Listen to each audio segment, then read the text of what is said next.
Our presenter is going to talk about noobs and training the next generation. They are going to talk about the fact that we really don't take the time to foster our noobs, and they're really going to talk about some of the things that have worked for them. So I'm going to let you do your introduction since you're best knowing about who you are. Awesome. Well, thanks everyone. As Kathleen said, we're going to talk about noobs. We were all noobs once, and how we're making a lot more of them. So first, a few words about me. I'm a security engineering manager on Google's detection and response team. I manage the teams that do detection in Google Cloud, and I also manage the ATC team we're going to talk about today.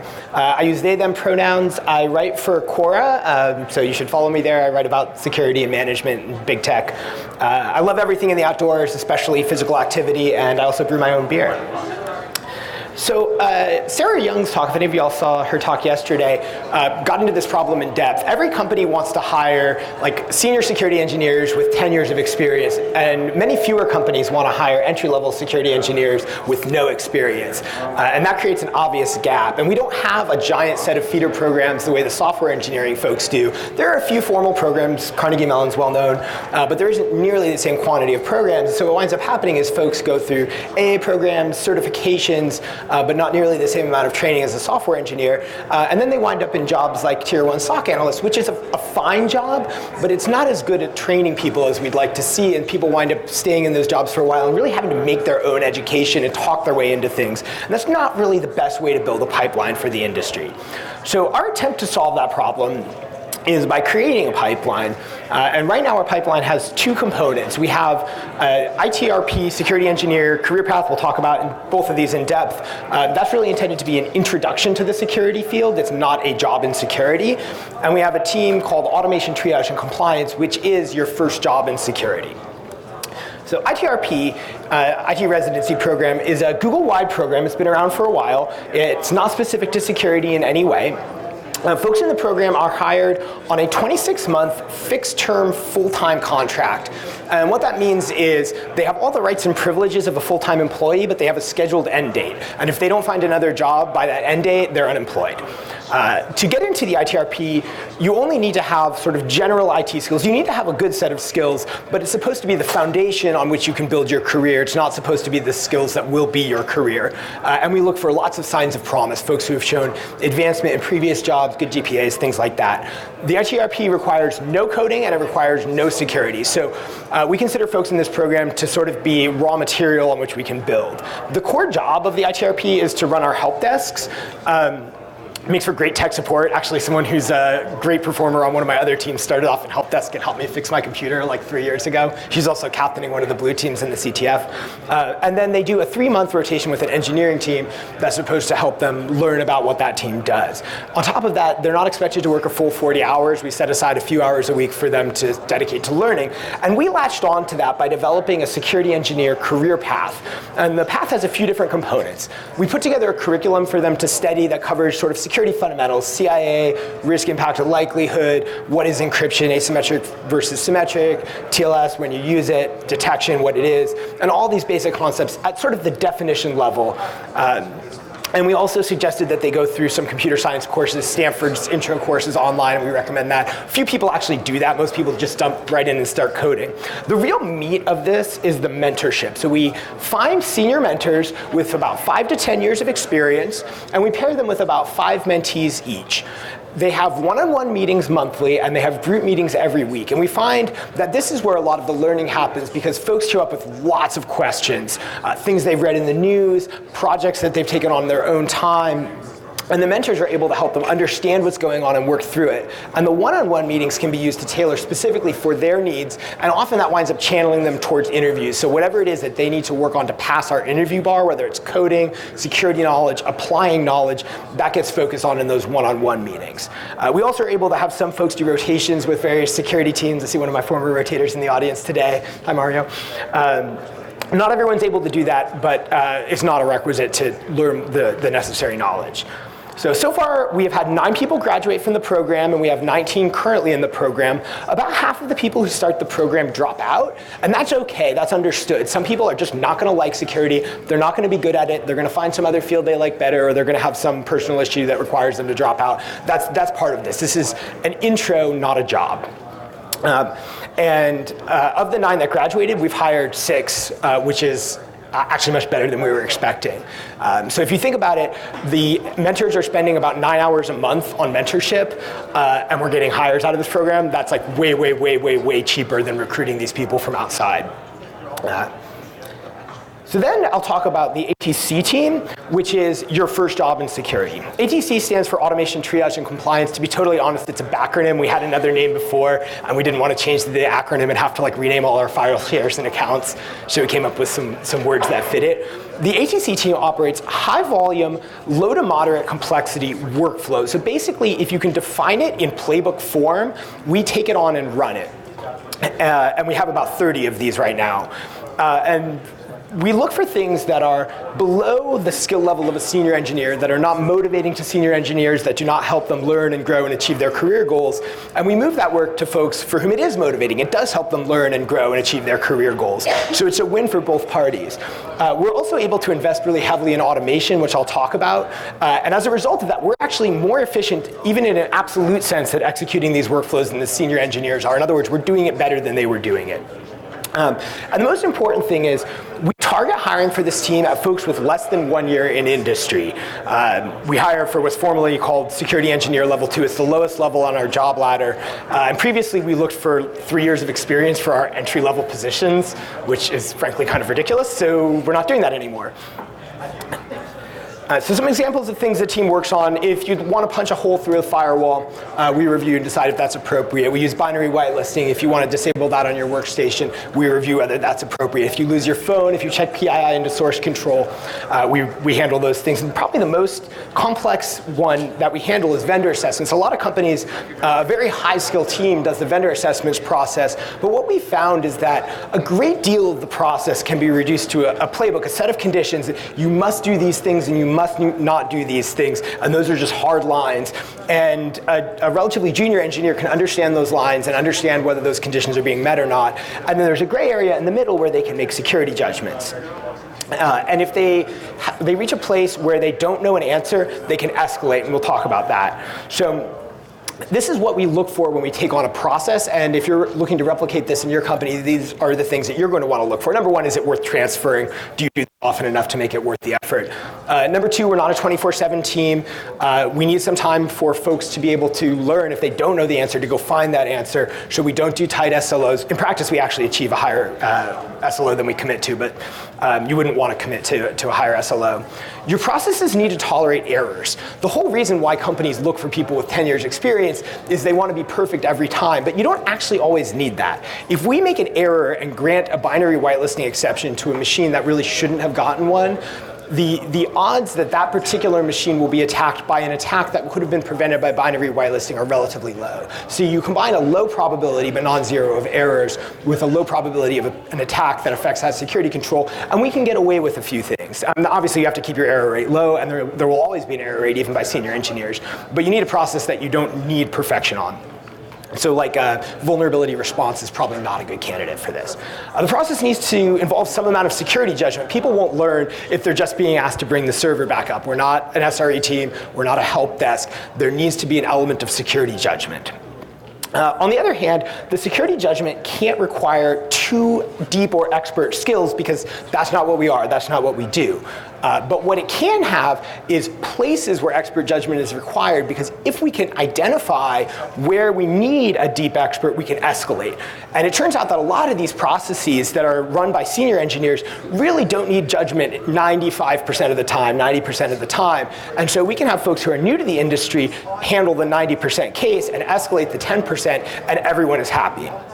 And the last thing is, we need a partner. We need somebody who, when we hit those escalation cases, when a person doesn't know the answer, they can go get that answer from an expert in the field. So we don't take things and then the other team goes and runs away, except one time we had a team get disbanded. That was a little unfortunate. But for the most part, we are in constant partnership with the teams we work with. We used to include automatable in our criteria, but what we found is that we're able to automate basically anything. So we have a few tools to do that. We built a very basic dashboard, basically just like a grid view with the ticket IDs and metadata. We built a workflow engine that is basically a glorified cron job. It looks to see whether bugs have been updated, and if so, it drops them into the queue, and it takes automated actions. And what's nice about this, we've kept the bar intentionally very low for coding in this engine. There's no domain-specific language. There's a very minimal framework because we want somebody to be able to show up on their first day and add a new condition to a switch statement. Like anyone who knows even very basic coding can go in and add a new clause to a switch statement. And over time, they can ramp up on that. They can add a whole switch statement. They can add a whole new set of conditionals, and that might require integrating with an API, and pretty soon they're doing real software engineering, and they've built that skill to the next level they can apply to their next job.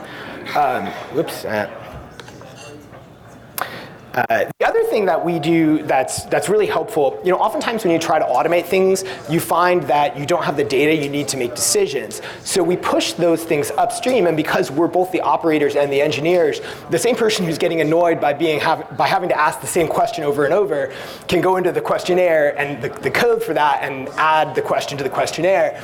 And you think like users generally get annoyed by questionnaires, but it turns out that if you give them an automated decision most of the time, they're actually really happy to use it because they get an instant answer and an instant fix to their problem. We've open sourced one of our questionnaires that we use for vendor assessments. You can see it is quite complicated. You can see from the progress bar on the side that it is even more complicated than it appears on the screen, but we get all the information we need to make a decision so we can follow the process from here very quickly rather than a bunch of round trips. At least that's how it's supposed to work. Sometimes people answer the questions wrong and it goes badly from there. So we are able to operate these processes in general with under 1 day of latency. We process over 11,000 tickets a year with 8 people, and these are real tickets. Like every single one of these tickets at some point in time would have been handled by a human, and we're able to take all of that load off the rest of the organization. So this is strictly a win for the business, even apart from the training aspects. The training aspects have been good too. We've had 13 security engineers come through the team in the 1.5 years that we've been active. 6 of those have now been placed out with other security engineers, with other security teams. Folks have gone on to great success. We've had really excellent results. Actually, when I started this, I expected we would have to occasionally fire people. And when you join the team, I give you a pitch. You have 1.5 years to prove yourself. And if you haven't done it by then, you're probably going to get fired. And I've never had to do that. We do have some challenges. It's not all roses. One of the biggest problems we have is, in practice, everyone we hired has been in their first year of work. We would like to get more career changers, but we haven't been able to do that. So folks are just not used to operating in a professional workplace. We've had some challenges with people not showing up to meetings on time, not bringing their laptop to meetings where it's necessary, making comments that were rude or inappropriate. And so that requires some intervention and coaching from the manager. An interesting problem we have is we do reviews every 6 months, but if somebody shows up maybe a month before performance review, they're kind of still ramping up in their first review, by 2 months later, they're crushing it, they're operating at the next level, they should be promoted, they're gonna have to wait 4 more months before they get that promotion. So our review system isn't designed for folks who are growing this fast, and that is kind of unfair to them, so something I'm working on with HR. And the last problem we have is we've been successful enough that we have more security engineers than we can place out. Particularly, this team's located in Kirkland, in Washington, outside Seattle, and some of our teams are not. So we don't have a forensics team in Kirkland. We don't have a red team there. And so if somebody wants to do that job, they either have to move or change their career plan. So this is a good problem to have. We've been able to find ways to keep these people contributing, but it is something that we have to deal with. We also had a hypothesis that this program would have a more diverse set of employees than we typically find. And indeed, the ITRP program has 60% of participants are from underrepresented groups, that is not white or Asian males. And the ATC, 50% of team members are from underrepresented groups. Interestingly, we are no different on gender than other teams. We have about the same gender ratio as the rest of the industry, but we have a substantially larger number of Black and Latino team members. We have a few hypotheses why this is true. We don't really know. We don't have any statistical data, but our number one hypothesis is some statistics show that folks from underrepresented groups leave the industry at higher rates than folks from I don't know what they call it, regular, like fully represented groups, I think is the term. Anyway, so our hypothesis is if we hire those folks early in their career, that effect hasn't taken place yet. They're still in the industry. And so we have to include them from there, and inclusion is a really big value that's outside the scope of this talk. So we do have to retain them, but at least if we can get them, we have the chance to do that. And we do believe we're doing a good job, by the way. I've heard someone say sometimes focusing on recruiting is just feeding more bodies to the meat grinder, so we're trying not to do that. Another benefit is when we look for people with 3 years of experience, compare that to looking to people with 0 years of experience, we get to evaluate a much wider pool of talent. And so we can find people who are brilliant, hard workers, who maybe haven't had the time to get that level of experience, but we're super happy to hire them and build them up to that level of experience. Actually, what we're seeing is people are getting promoted to jobs that externally we request 3 years of experience. We're getting them there in 1 year. And then they're going on to have strong careers after that. So it's a huge win in terms of finding really great people. The last hypothesis we have, as an industry, we started all of this work to grow the pipeline 15, 20 years ago, and some of those folks are just graduating around now, and so we think that we're seeing some effect from that. But again, these are hypotheses. We don't have the data to fully support them yet. So a lot of folks might think, this is a good idea, let's do this in fact, I hope you think that, otherwise my presentation didn't really succeed. So many of you, if you're hiring for senior security engineers, your positions sit open for a long time. I hired a manager, and it took me 1.5 years to get someone in role. So that headcount is doing nothing for you. Whereas if you hire somebody that's closer to entry level, they can start today and you'll find somebody. There's a lot of people looking for jobs. And they may come in the door and immediately be executing at a higher level right away, or you can get them ramped up and have them executing at a higher level by the time you would have hired a senior security engineer who you also have to ramp up. The other thing is that somebody who has been with your organization from the beginning is going to have a lot more loyalty to your organization than somebody who joined you because you offered them money or a meaningful project. And they're going to know your tech stack and all of the usual reasons why it's good to hire someone and keep them with your organization. We haven't had enough time with this program to know whether retention's above average, but I certainly hope so. Putting that on my performance review. The other thing is we're also helping the senior engineers. When we get folks doing work that is at their skill level, they feel happier about it. It helps their morale. Good morale leads to good retention, and it also leads to good performance. So some things your organization needs in order to support this work. You need at least 3 security people. If you're so small that you only have 2 people, you're probably just not going to be able to sustain this. You need to have some operational processes. So if you are a very small company that does everything ad hoc, this is probably not for you. If you're a consultancy where most of your work is at a client site, this may not be for you. You need someone who will be a good code mentor, someone who will take a really crappy CL and provide, diff, and provide good feedback that helps that person learn and grow rather than just telling them they're wrong and this is terrible, do it again. Because we are going to get crappy code submissions and we need to improve. And we need somebody who will help them through that process. And lastly, you need room for growth. It's a really bad deal for your organization if you invest in training someone up and then you don't have anywhere for them to go and some other company provides somewhere for them to go. So make sure that you have something to do with folks when you develop them. So the core concepts that you need to be sure of when you're implementing this in your organization, go back to some of the things I mentioned before. You need fault-tolerant work that is broad enough to provide exposure, but shallow enough that it's tractable for someone at entry level. You need senior mentors who are going to help people improve and answer questions when they get stuck. You need your junior folks to be empowered to actually make decisions, to write code, and to be able to do stuff. If you just want a robot, hire a robot. I'm sure Google will sell you one. And I mentioned, be explicit about the growth requirement. It turns out that if you put somebody on a low-level team with no career path and just leave them there, they're not very happy. But if you tell someone, you have 1.5 years to prove yourself and we're going to invest in you, that's very motivating. And people work really hard to live up to the expectations. And I mentioned we've had nobody fail. So it's really, really been effective. And I say that when people join the team, I tell them literally, you have 1.5 years. When I reflect back to the process criteria I showed you before, these work at basically any organization. There's nothing specific to big companies. There's nothing specific to tech here. If you have processes that meet this definition, you can do them at your company or your organization. There are some key things about empowerment that are really, really crucial to make this work. Folks need to be empowered to make decisions. If they're not able to make decisions for themselves, then you've just turned them into robots, and that's pointless. It is okay that they are required to escalate certain cases. That's part of it, that's expected. It's also okay if you want every single thing they do to be reviewed by someone higher. That's a great opportunity for them to get feedback where they're making mistakes. So there's no issue with that. They still have the autonomy.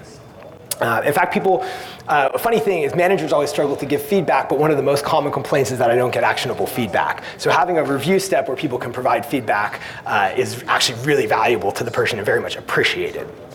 Folks must also be empowered to automate. You can turn them into thinking robots and still require them to do a lot of robotic manual rubber stamping, and they're not going to be happy. And they're not going to learn the code aspect of the job. I know not all organizations require coding, but it's always a valued skill. I've never found a place that actively wanted you not to be able to code. But that said, you don't need to start off as a strong coder. You can be a pretty bad basic coder, maybe taking like one Python tutorial and be able to get started, because we can start you with really itty-bitty bug fixes and changes, and you can learn from there. You also don't need any of that infrastructure I mentioned. We didn't start with that. We built that all from scratch. It was actually built by people who didn't know how to code. They learned how to code as they wrote the infrastructure, and we started really small, and we built on that, and it got better and better over time. Okay, so I think we're at time for questions now. The rest is left for you to do, so ask me anything. So this has been phenomenal. Thank you, David. I really appreciate it, and I'm sorry that we had to put you on super caffeinated overdrive. That's my usual mode. So what questions do we have for David? Oh, come on, that was phenomenal. I guess I didn't mention I condensed a 45-minute talk down to 20 minutes, so sorry I talked quite fast. So if people want to have more information or the 45-minute talk, may they contact you or ask you any questions? Absolutely, yeah. Feel free to email me, contact me, particularly if you'd like to develop something like this, but really anything. Yeah, go ahead, reach out. How many in the room are training Noobs right now or working alongside Noobs? So is this different from what you've been experiencing or what you've been doing? So does this give you some ideas of what to do? So can you make me a commitment that if you instigate any of these, can you write a thank you note to David in a year? Can someone remember to do that? Actually, I would really appreciate if folks do take lessons away from this and apply them in your organization. I would love to get any feedback on how it's working for you. I mentioned we've been doing this for about 1.5 years, so I'm sure there are still lessons we haven't learned, and maybe you'll learn them first, and we can go from there. So yeah, please do let me know if you learn stuff. Yeah, because the 4 or 5 years that I've been doing this, we've rarely really talked about training noobs, and I think what David has shared with us is we used to do it just like throw them into the deep end, and this is actually one of the first presentations I've seen on actually having a process. Richard, have you ever seen a process like this before? You've worked at a few companies.